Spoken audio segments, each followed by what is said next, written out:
আজ শবে বরাত। আজকে আমরা 11টি স্পেশাল আমলের মাধ্যমে আজকে সারা রাত এবং কালকে পর্যন্ত আমরা এভাবে ইবাদত বন্দিগির মাধ্যমে কাটাবো। সর্বপ্রথম হচ্ছে আমরা নামাজ পড়বো। নামাজের ক্ষেত্রে আমরা তাহাজ্জুদের নামাজটা পড়বো, শবে বরাতে নামাজ পড়বো এবং সালাতুত তাসবিহ নামাজটা পড়বো। 2 নম্বর হচ্ছে আমরা রোজা রাখবো। আজকে আমরা সেহরি খেয়ে, আজকে রাত্রে শেষ রাত্রে আমরা সেহরি খেয়ে পরদিন আমরা রোজা রাখবো। 3 নম্বর হচ্ছে আমরা একটু দান সদকা করবো। শ্রাবণ মাসে আমরা দান সদকা তো করছি, কিন্তু এই রাত্রে আমরা একটু স্পেশাল একটু দান সদকা করবো। 4 নম্বর হচ্ছে আমরা কোরআন তেলাওয়াত করবো। কোরআন তেলাওয়াত যারা পারে না, সূরা ফাতিহা এবং সূরা ইখলাস আমরা বেশি থেকে বেশি পড়বো। তবে যারা কোরআন শরীফ পারে, কোরআন তেলাওয়াত করতে পারে, আমরা কোরআন তেলাওয়াত করবো।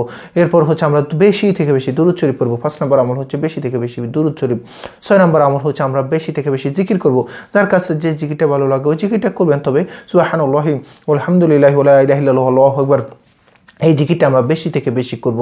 এরপর হচ্ছে ইস্তেগফার, বেশি থেকে বেশি আমরা ইস্তেগফার পড়ব, আস্তাগফিরুল্লাহ, অথবা আপনার কাছে যে ইস্তেগফারটা ভালো লাগে আপনি সেই ইস্তেগফারটা করবেন। 7 নম্বর হচ্ছে ইস্তেগফার। 8 নম্বর হচ্ছে আমরা এই রাত্রে রাসূল সাল্লাল্লাহু আলাইহি ওয়াসাল্লাম স্পেশালি এই রাত্রে কবর জিয়ারত করতেন। আমরা অবশ্যই এই রাত্রে যে কোনো সময় আপনার কাছে যখন ভালো লাগে আপনি কবর জিয়ারত করবেন।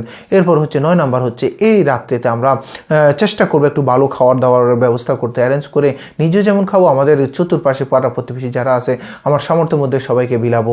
এই চেষ্টা অবশ্যই আমরা যেন করতে পারি। কোনো কিছু থাকুক আর না থাকুক, হালুয়া রুটি দিয়ে আমরা যেন আমাদের এই রাত্রিটা হয়, আমরা স্পেশাল এই আমলটা করবো ইনশাআল্লাহ।